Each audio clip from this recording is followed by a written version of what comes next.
This video is presented by Marvin Houston, Zachary Antoine, Shawn Paul, and Lee Alibacus. Our topic will be social engineering. Securing your computer and network data should be of paramount importance in this time of great uncertainty. Unemployment has hit an all-time high due to the pandemic, leaving individuals in desperation. Individuals and companies are now putting measures in place to protect themselves as well as customers' information from fraudulent activities. In this part of our video series, we will be speaking about the dangers posed by social engineering, how these threats can be identified, and also ways we can protect ourselves from these threats. My name is Zachary Antoine, and I'm going to introduce and speak about the topic social engineering, phishing, and spear phishing. Social engineering is an attempt to use psychological methods to manipulate individuals into providing confidential information to or gain access to their personal systems. Unlike malware, social engineering relies on human emotion, wanting to be liked, the fear, wanting to help, intimidation, familiarity, and hostility.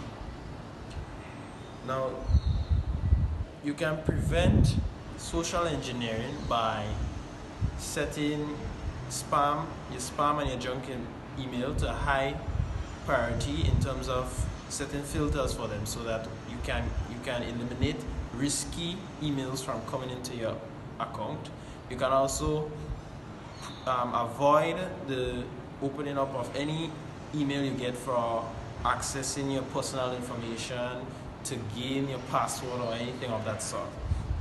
You can also prevent social engineering by installing antivirus software, updating them regularly, maintaining them, firewalls, keeping them up to date, and also using a VPN connection to be safe and secure when you are browsing.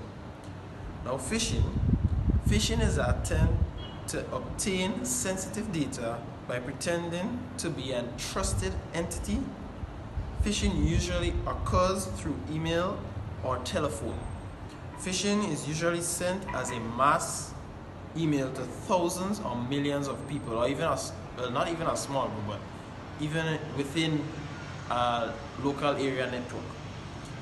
Now, as I take a pause here now, I will demonstrate to you a video of phishing, a little skit of phishing.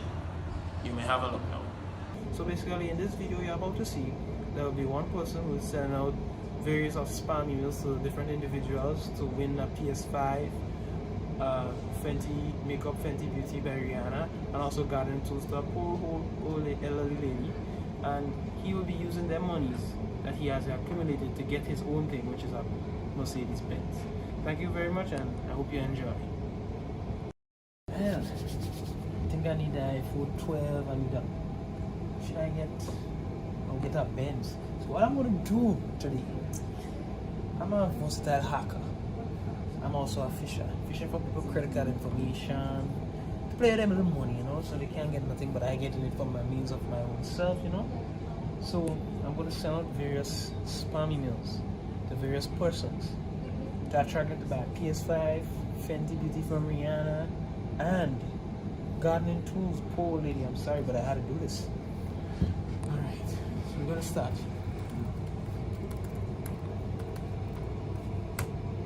Alright, first one sent out. Next one. Oh yeah. So the thing is going through. Alright, bingo. Next one. Gardening tools. Whoa. Alright. So things looking good on my hand. Let's just wait for me to get back the confirmation.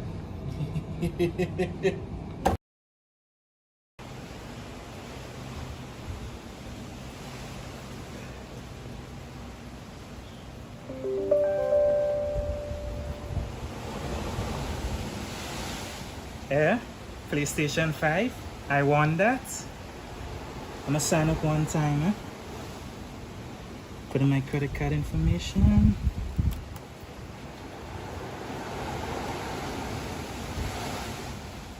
Alright, send. Them dead.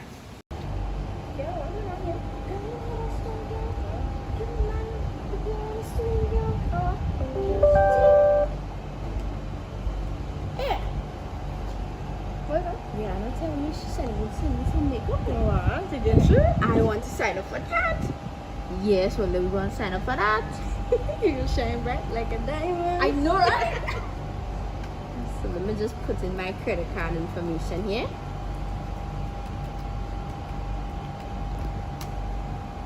And just like that, I am in the space of Fenty Beauty. Young man, you just help me navigate my computer, please. Sure, no problem. Got an email? Oh, you got an email. Yes, man. Let's check it out. Free gardening tools, man. Free gardening tools. A whole fork of spade. Oh. That'll be good for the garden, huh? So what I have to do now? Just sign up the form. The name. Okay. Alright, and put in the credit card information. You can't be watching this thing, man. Sure, look over, man. Alright, and that's it. Just have it enter, right? Yes. Alright. Gardening dead. The person just signed up for the PS5. Money is mine. You know. Hey, she won the Fenty Beauty to shine bright like a diamond. Diamond does reflect through that. The money is mine. Alright. Sorry, mommy, you ain't getting that having things, huh? Yeah, Benz is mine.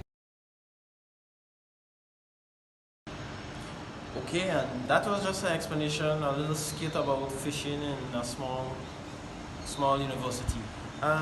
Spearfishing is similar to fishing, but it targets a specific group of people. The more precise the targeting, the higher the response rate. A normal phishing attack could target millions of users. For example, a hacker could send a fake email appearing to be Bank of America to a million email addresses, even to us here in Grenada. From those 1 million addresses, only 2,550 addresses might work in the spam filter, and it could block 200,000.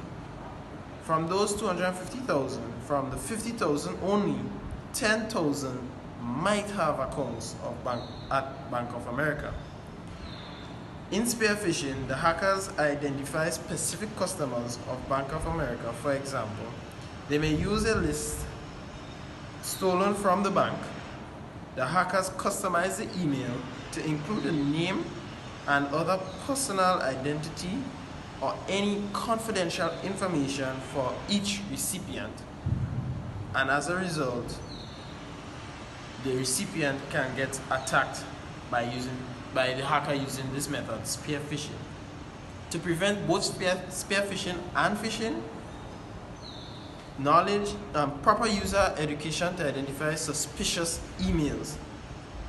Legitimate emails from banks and other sites will contain the user's full name, while phishing emails will not, unless the sender has an access to the full list of the person's identity. Phishing emails and or websites may, but not always, contain poor grammar and or spelling. Phishing websites will also contain the correct URL, but sometimes does not contain the correct URL. So users should also check for HTTPS, which is a secure website. The S in HTTP is for secure. If it doesn't have it, then you should be concerned about using that website. And this is it for speaking on social engineering, phishing, and spear phishing. Thank you very much. Phishing is like phishing, but it uses the telephone VoIP, voice over IP networks. Thieves can use phishing to make it appear like if they're legitimate and pose as certain companies like the IRS or so on. So some common features of phishing are the scammers will threaten the victim and by using legal action. Sorry. And if they do not comply, you can take. Scammers will ask the victim to purchase gift cards from a store and will send them the numbers. Scammer will speak with a foreign accent. So, in order to prevent, alright, so how we can prevent this is by verifying that the number is legitimate. You can also hang up and call back the number provided that we have caller ID. Also, you can use a certain extension, providing that if you use, like for example, IRS, you call back that certain extension to verify that it's legitimate.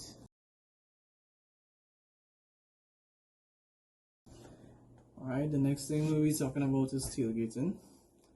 Tailgating is an attempt to obtain unauthorized access to a physical facility. Many offices, industrial facilities, and data centers are controlled by electronic proximity cards and biometric locks.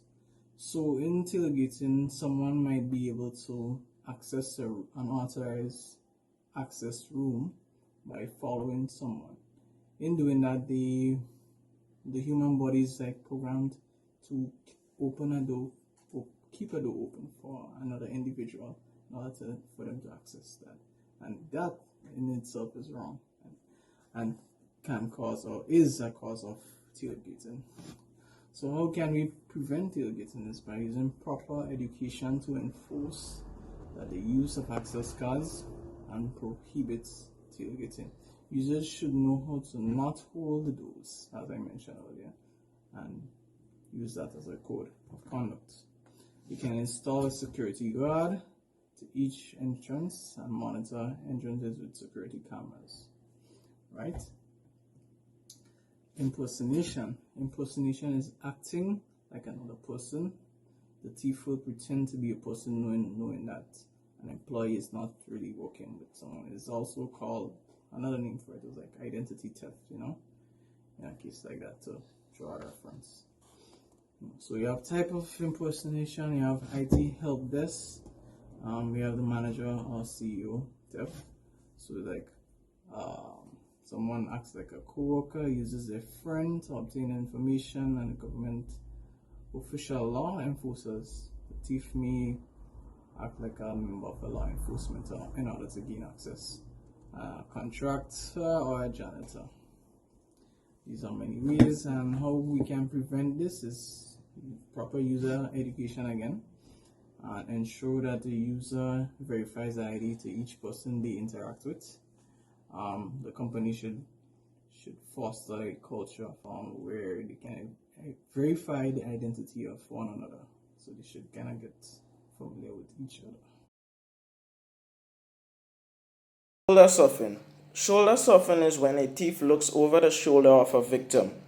Shoulder soften can occur at a computer desk or at an ATM or somewhere where someone has to enter a code to get into a vault or something similar to that.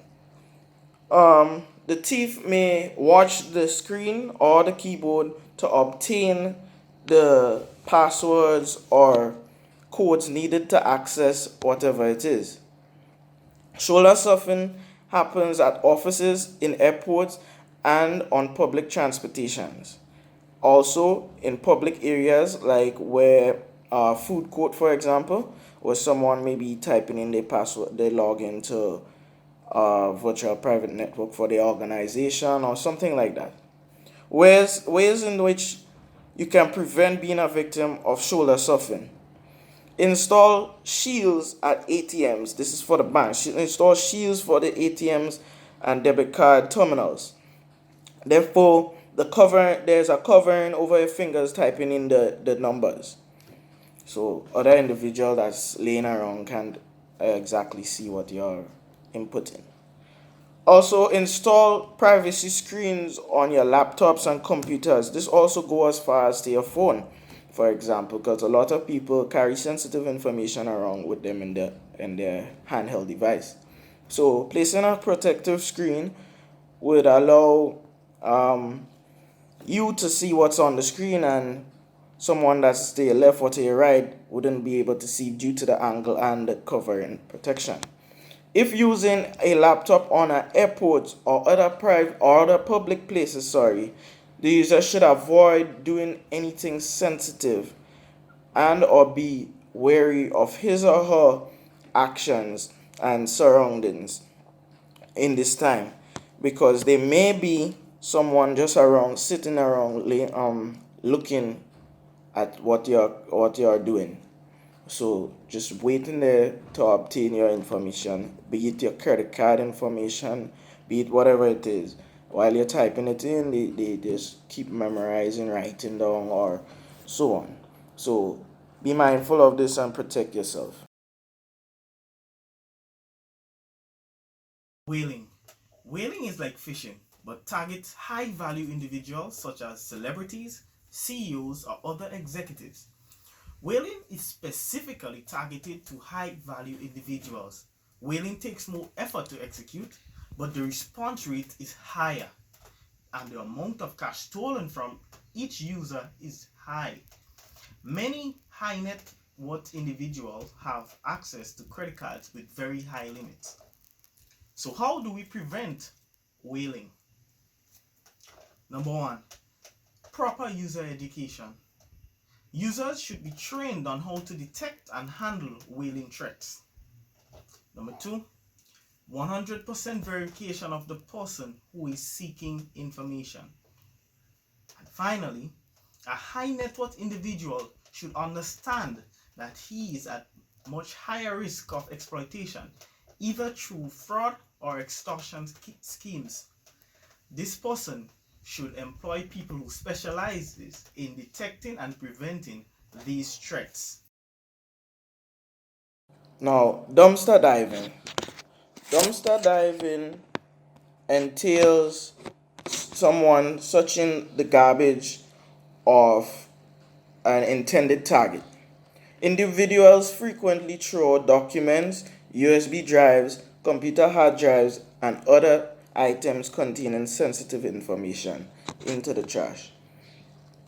Now, dumpster diving is not necessarily illegal because items are considered public property or abandoned when placed in the trash. Um, Police and private investigators also use dumpster diving to collect evidence. If the dumpster is located on private property, it may be considered trespassing, and in this case, you might have to use a warrant or something to go through the trash can. A company that suspects it is being spied on might consider filing the dumpster with fake documents or USB drives that are full of malware as to trick the enemy or to trick the person trying to infiltrate their organization. And also, this may trick them, or it could identify them by, you know, they computer damage or something like that.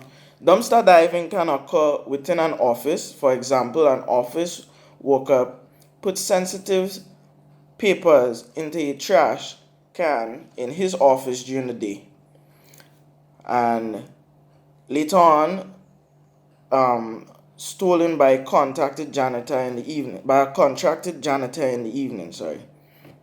So therefore, the sensitive information was placed there during the day unknowingly, because perhaps the office worker was just throwing it out. It's no longer fully relevant. But the documents are sensitive and can be used against the organization. So the contracted janitor now, who they think is a good guy, come along and see the USB there, or whatever whatever device the sensitive information is on, and sought to obtain it. Watering hole attacks. In a watering hole attack, a thief plants a form of malware on frequently visited website. The user visits the website and downloads the malware. A watering hole attack typically takes advantage of a zero-day exploit. It allows malware to download in the background without any indication to the user. So how do we prevent watering hole attacks? Firstly, we need to ensure that we have an antivirus installed on our systems, since proper antiviruses can prevent many watering hole attacks. Also, website operators should ensure that their servers and codes are up to date. And finally, watering hole attacks that takes advantage of zero-day exploits cannot be prevented, but users are always advised to protect their system by installing updates and patches provided for the operating system. Principles are reasons for effectiveness. Why do social engineering attempts work? There are many reasons. Here I would list a few and give a brief explanation of each or scenario. Authority. The person on the other end of the phone call acts with authority. People are afraid to challenge those who appear to be in a position of authority, such as senior members of management and other higher ranking members of staff. Authority can be established by confidence, tone of voice, clothing, and or uniforms. People are afraid to challenge authority because of perceived negative consequences. For example, getting fired. The consequences do not have to be explicitly stated by the thief. They can be implied, or the user might simply assume what they are based on the alleged authority.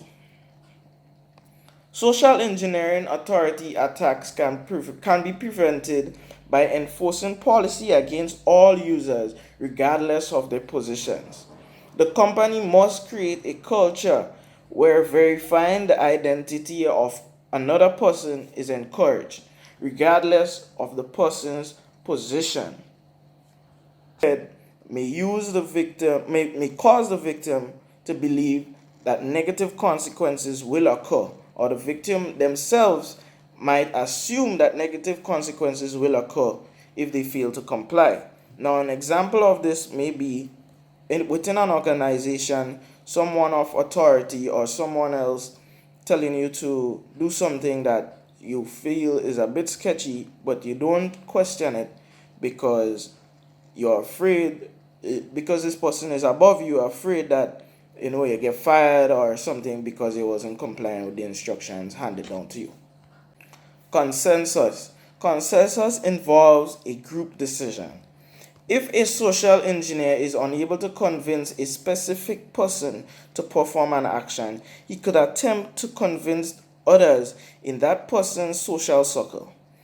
Those other people could convince the victim to proceed. So, for example, as of recent, they have a lot of these online scams, like someone saying they could flip 300 to 3,000. So if someone comes to you, for example, and say, okay, I could just give me 300, I could flip that to 3,000. You might not jump with it one time, but if one of your good friends say, yo, do that now, boy, that song ain't good enough, let me try that, or try that, you would decide like, okay, yeah, let me do this, because if one of my good friends say, yeah, you would proceed. So that's a way of infiltrating or gaining information from others. Scarcity. Scarcity means that something is unavailable or in limited supply. If the victim values something that is scarce, they may go way out of their way or beyond normal procedures and fall into the trap to obtain that item. Therefore, giving thieves and other infiltrators the upper hand on them, so they are in search of a product or they're in search of a service and they cannot get it, so they would go beyond other means to get that item or that service. For example, a victim wants a rare sold out toy around Christmas Eve. So therefore, the thief convinces him or her that they can supply the toy if they only provide their credit card or banking information, which the thief then uses fraudulently, leaving the victim without a toy for Christmas Eve and also with some hefty bank statements with transactions that they did not carry out themselves. Familiarity. The victim feels familiar with the situation and proceeds because nothing seems out of place. The thief can convince the victim to focus on ideas that are familiar by dropping names, projects, or other tasks in the conversation. So therefore they would distract you with other things, other small talk or other engagements, therefore to stray your mind away from the fact that they are trying to get at something.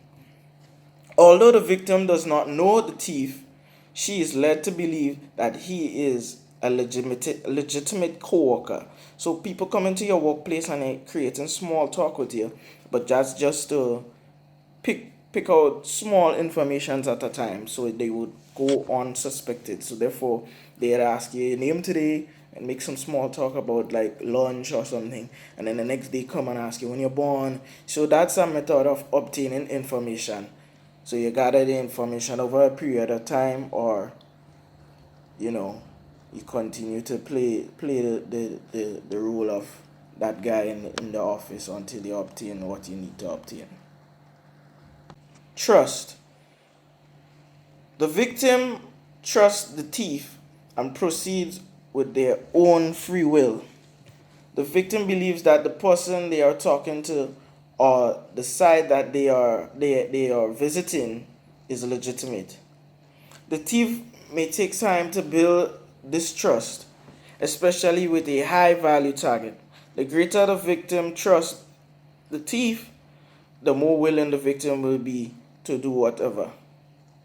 So therefore, someone talking to you every day, communicating with you every day, or someone that you think is your friend refer you to a website that is only used to obtain your information, and so on. So scenarios like these. This is the end of this part of the series. Thank you for viewing.